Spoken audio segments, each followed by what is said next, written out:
کیا آپ جانتے ہیں کہ پاکستان میں امپورٹ کے پروسیس کو تیز، ٹرانسپیرنٹ اور ماڈرن بنانے کے لیے ایک نیا سسٹم انٹروڈیوس کیا گیا ہے؟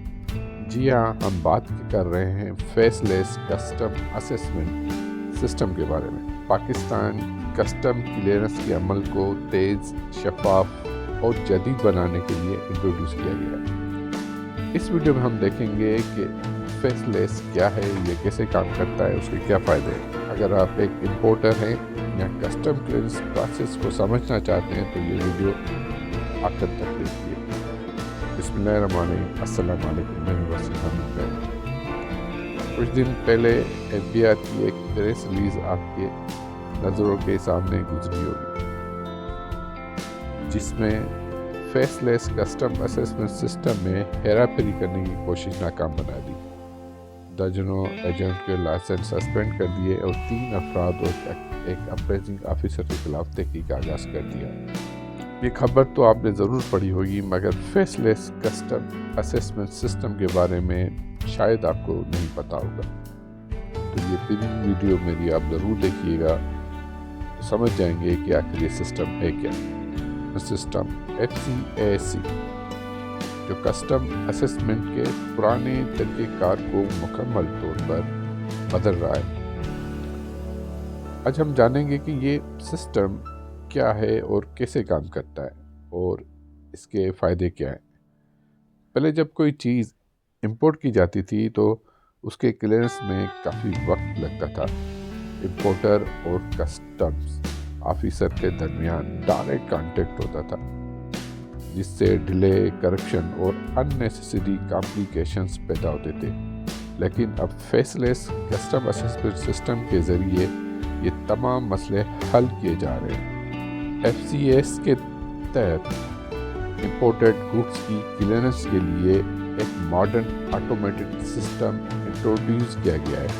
اب امپورٹر اپنی goods declaration GD on line submit کرتے ہیں اور یہی سسٹم آٹومیٹیکلی اسسمنٹ ان کو فارورڈ کر دی جاتی ہے۔ اس نئے سسٹم میں تمام case centralised appraisal unit CAU میں بھیجی جاتی ہے، جہاں ایکسپرٹ آفیسر بنا کسی ڈائریکٹ کانٹیکٹ کے ان کی اسسمنٹ کرتے ہیں۔ اس پروسیس کے دوران امپورٹر کو یہ نہیں پتہ ہوتا کہ ان کا کیس کس آفیسر کے پاس گیا ہے، اور اس طرح آفیسر کو بھی نہیں پتہ ہوتا کہ وہ کس کا مال کلیئر کر رہا ہے۔ یہی ٹرانسپیرنسی اور امپارشلٹی کو انشور کرتا ہے۔ اب سوال یہ ہے کہ اس سسٹم کے فائدے کیا ہیں؟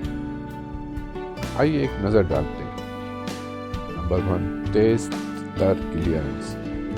پہلے جہاں کلیئرنس میں ایوریج 109 گھنٹے لگتے تھے، اب یہ وقت کم ہو کر 18 گھنٹے رہ گیا ہے۔ دوسرا فائدہ یہ ہے کہ کرپشن کا خاتمہ۔ آفیسر اور امپورٹر کے درمیان ڈائریکٹ کانٹیکٹ نہیں ہونے کی وجہ سے کرپشن کا موقع کم ہو جائیں گے۔ حالانکہ انہوں نے کوشش کی تھی کہ دوسرے طریقوں سے کانٹیکٹ کیا جائے، مگر FBI نے وہ کوشش ناکام بنا دی۔ کم کاسٹ، ڈیمیج چارجز اور دوسرے ایکسپینسز میں نمایاں کمی واقع ہوئی ہے۔ بہترین مانیٹرنگ، اب ہر اسسمنٹ کی مکمل مانیٹرنگ کی جا رہی ہے، جس سے کسی بھی irregularity کا امکان کم ہو جاتا ہے۔ زیادہ ریونیو، دسمبر 2024 میں کسٹم ریونیو میں 61 بلین روپے کا اضافہ ہوا، جس کے بعد ٹوٹل ریونیو 288 بلین روپے تک پہنچ گیا۔ اب تک FCAC کراچی میں کامیابی سے نافذ ہو چکا ہے اور جلد ہی لاہور اور اسلام آباد میں بھی انٹروڈیوس کیا جائے گا۔ اس کے علاوہ ایک سینٹرل ایگزامینیشن سینٹر بنانے کا بھی پلان ہے، جہاں ریئل ٹائم مانیٹرنگ اور باڈی کیم کے ذریعے اور زیادہ ٹرانسپیرنسی کو انشور کیا جائے گا۔ تو ناظرین، یہ ہے پاکستان میں ماڈرن فیس لیس کسٹم اسسمنٹ سسٹم پر ایک تفصیلی جائزہ۔ اگر آپ امپورٹر ہیں